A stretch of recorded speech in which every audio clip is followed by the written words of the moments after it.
পবিত্র রমজানের আবহে ভ্রাতৃত্ব, সৌহার্দ্য ও স্মৃতিময় বন্ধনে দিনাজপুরের বীরগঞ্জে অনুষ্ঠিত হয়েছে এক ব্যতিক্রমধর্মী আয়োজন। এক্স পাইলটিয়ন স্টুডেন্টদের উদ্যোগে বুধবার বীরগঞ্জ পাইলট সরকারি উচ্চ বিদ্যালয় মাঠে এই গ্র্যান্ড ইফতার ও পুনর্মিলনী অনুষ্ঠিত হয়।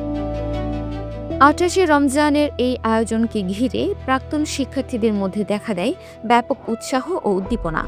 দীর্ঘদিন পর পুরনো বন্ধুদের সাথে আবারও একত্রিত হওয়ার আনন্দ, ভালোবাসা, স্মৃতি ও সৌহার্দ্যের বন্ধন ভাগাভাগি করার এক অনন্য সুযোগ তৈরি হয়েছে এই অনুষ্ঠানের মাধ্যমে।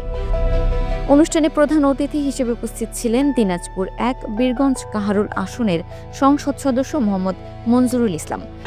আমরা বীরগঞ্জকে গড়তে চাই, আমরা এমন একটা পরিবেশ করতে চাই যে দলমত নির্বিশেষে সবার জন্য যেটা একটা আবাসস্থল, আমাদের শান্তিপূর্ণ আবাসস্থল হয়।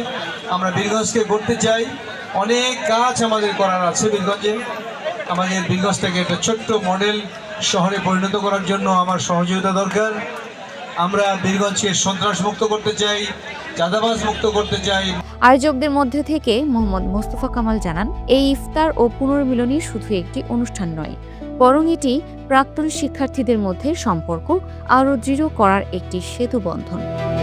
সকল এক্স পাইলটিয়নকে এই মিলন মেলায় অংশগ্রহণ করে একসাথে ইফতার করার এবং স্মৃতির পাতায় নতুন অধ্যায় যোগ করার আহ্বান জানান আয়োজকরা।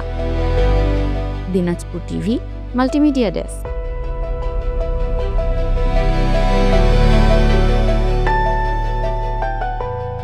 দিনাজপুর টিভি, মানুষের জীবনের কথা বলে।